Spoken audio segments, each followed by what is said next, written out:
그래서 오늘은 행정사 2차 행정 절차론 출제 예상 문제를 한번 뽑아봤는데요. 권고를 뽑아봤습니다. 최근에 그 코로나19 감염병이 만연됨으로써 많은 행정청으로부터 그 휴업 권고 조치를 많이 받잖아요. 특히 뭐 클럽이라든가 노래방 같은 경우는 사실상 집합 금지 명령을 받죠. 근데 그에 대한 관련된 문제를 뽑아봤습니다. 그래서 문제를 보시면 노래방을 운영하는 갑은 최근 감염병의 만연에 따른 사회적 거리두기 일환으로 행정청으로부터 노래방에 대한 휴업 권고를 받았다. 권고에 대한 문서 송달받았으나 이에 대한 사전 통지 등이 없었고 권고에 대한 법적 근거와 규정을 찾아볼 수 없었다. 문제 1번 이러한 행정처의 권고나 권장 등의 행정작용에 대한 법적 근거가 필요한지, 또 행정절차법의 원칙, 의 방식, 또 2번 휴업 권장에 대한 불복과 이를 이행하지 않아 불이익 처분을 받았을 경우 이에 대한 불복이나 구제에 대하여 서술하시오. 그죠? 다 권고에 대해서와 목차를 보면 권고에 대해서 그 법적 성질 개념 2번, 법적 근거에 대한 필요성, 그 행정지도 원칙 다 쓰고, 또 구제 방식으로는 행정쟁송과 헌법소원, 손해배상, 손해정보로서 손해배상과 손실보상. 그러니까 아는 거 다 쓰라는 말이에요. 그죠? 그러니까 제목, 문제는 뭐 시사적인 문제를 갖고 있지만 사실상 권고에 대한 그 문제와 그다음에 구제 방식에 대해서 아시는 내용을, 개념을 다 쓰면 되는 문제였습니다. 그래서 문제 1번부터 보시면은, 그죠? 권고 등의 법적 성질을 봐야겠죠? 권고 등의 법적 성질. 이대로 복사해 와서 그대로 가져왔을 때, 권고 등의 법적 성질이 뭡니까? 그죠? 어, 그, 행정청의 권고나 권장, 뭐 이런 촉구 등은 행정 주체가, 그죠? 일정한 행정 목적의 행정 주체가 일정한 행정 목적의 실현을 위하여 상대방의 임의적 협력 또는 동의하에 일정한 행정 질서의 형성을 유도하거나 희망을 표시하는 비권력적 사실행위죠. 행위로서의 행정지도를 의미한다. 말한다. 그죠? 그래서 행정지도라는 것은 행정기관이, 행정지도. 그죠?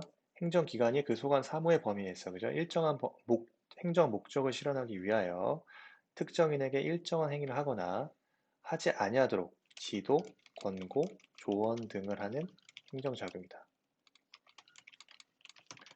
다시 행정지도란 것은 행정기관이, 그죠? 일정한 행정 목적을 실현하기 위해서, 그죠? 특정인에게 일정한 행위를 하거나 하지 않도록 지도, 권고, 조언 등을 하는 행정작용을 행정지도라고 합니다. 그래서 법적 근거의 필요성 여부. 첫 번째가 조직법적 근거가 필요하냐. 그죠? 필요하죠. 조직법적 근거가 필요합니다. 즉, 조직법상 권한 범위 내에서, 조직법상의 권한 범위 내에서만 가능하며, 그 행정청의 정당한, 그죠? 행정청의 범위를, 정당한 권한 범위를 초과하여서는 아니 된다는 거죠. 그 다음에 작용법적 근거. 근데 작용법적 근거는 행정지도 성격상, 성질상, 그죠? 비권력적, 임의적 작용이기 때문에 작용법적 근거는 반드시 필요하잖아요. 필요하지 않는다. 그죠? 근데 다만 최근 입법에서, 그죠? 최근 입법에서 행정지도에 작용법적 근거를 두는 경향이, 아, 경향이 늘어나고 있다. 이 정도 써주면 됩니다. 그래서 행정지도의 원칙은 방식에 대해 설명을 하자면, 뭐 1번 행정지도의 원칙. 첫째가 뭡니까? 목적 달성에 필요한 최소 한도에 그쳐야 한다 하며, 그죠? 행정지도의 상대방이 의사에 반하여 부당하게 강요하여서는 아니 되죠. 두 번째, 행정기관은, 그죠? 행정지도의 상대방이 행정지도에 따르지 아니하였다는 이유로 불이익한 조치를 하여서는 아니 된다. 이 행정지도의 원칙입니다. 방식은 행정지도를 하는 자는, 그죠? 상대방에게 행정지도의 취지 및 내용과 신분을 밝혀야 한다. 두 번째, 그 행정지도가 말로, 구두로 이루어지는 경우 상대방은 그죠? 상대방이 서면의 교부를 요구하면 그 행정 주체는 직무 수행에 특별한 지장이 없으면 이를 교부하여야 한다. 그래서 의견 제출. 행정지도의 상대방은, 그죠? 행정지도의 방식, 내용 등에 관하여 행정기관에 의견 제출 가능하죠. 의견 제출 가능합니다. 또 다수인을 상대로 하는 행정지도, 그죠? 이런 경우에는 특별한 사정이 없는 한 없으면 행정지도에 공통적인 내용이 되는 사항을 공표해야 한다. 이렇게 이 정도 문제 1번을 쓰면 되고요. 그래서 권고에 대해서 쓰는 거지만 사실상 행정지도에 대해서 쓰는 거죠. 그 법적 근거와 원칙과 행정지도의 원칙과 행정지도의 방식과 또 의견 제출, 다수인을 대상으로 하는 행정지도 이렇게 쓰면 되시고요. 문제 2번은 이제 구제 방법이죠. 구제 방법으로 첫 번째 뭡니까? 문제 2번 행정쟁송이 있겠죠. 행정쟁송, 그죠? 행정쟁송. 그러니까 행정지도는 비권력적 사실행위예요. 그래서 처분성이 결여되어 있어서 행정지도는 보다 처분성 결여로 뭐 행정쟁송 그죠? 항고쟁송, 그죠? 항고쟁송이 될 수 없다는 견해가 다수설이고 판례 입장이죠.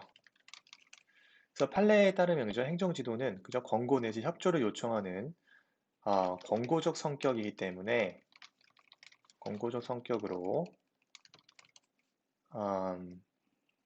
국민이나 그죠? 주민의 법률상의 지위에 직접적인 법률상의 변동을 가져오는 행정처분이라고 볼 수 없는 것이므로 항고소송의 대상이 될 수 없다고 본다. 그러나, 그죠? 그러나 행정행위에 대한 행정행위에 대한 이원설 입장은, 그죠? 행정지도는 권력적 작용은 아니지만 국민이나 주민에 대한 사실상 지배력을 가지고 있어 형식적 행정행위에 해당한다는 거죠. 따라서 이원설에 의하면, 그죠? 항고쟁송 대상이 가능할 수 있죠. 가능하나 대법원에 의하면 소극적인 입장이다. 이 정도 쓰면 될 것 같아요. 그렇지만 판례도요. 행정지도 형식을 취하고 있으나 처분성 인정한 판례도 있습니다. 가령 뭐 예외적인 판례일 수 있는데 예외적인 판례 입장으로서 인권위원회의 성희롱 결정 및 시정 권고 조치라든가 공정거래위원회의 표준약관 사용 권장 행위의 경우에는 대법원에 의해서 항고쟁송 대상인 처분성을 인정하였습니다. 그 예외적인 판례도 있다. 이렇게 이해하시면 되고요.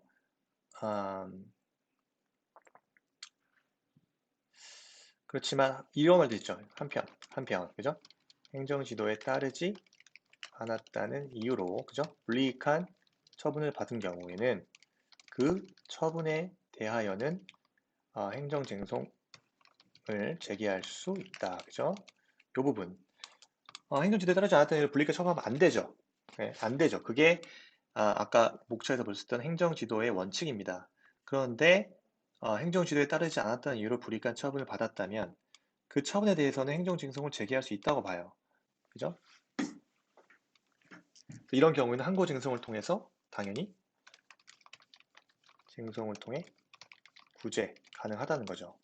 두 번째가 어, 헌법소원 요건을 충족하냐. 근데 만약에 헌법소원 요건을 충족하는 경우 행정지도도 헌법소원 대상이 된다고 봅니다. 가령 헌재 같은 경우 교육인적 자원부 장관의 대학 총장들에 대한 학칙 시정 요구 사건.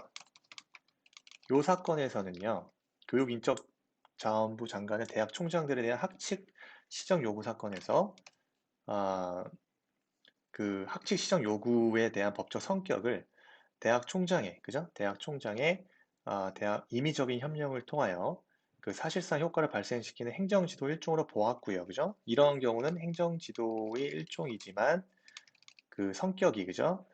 상대방에게 그에 따른 의무를 부과하는 것과 아, 다를 바 없다. 의무를 부과하는 것과 다를 바 없으므로,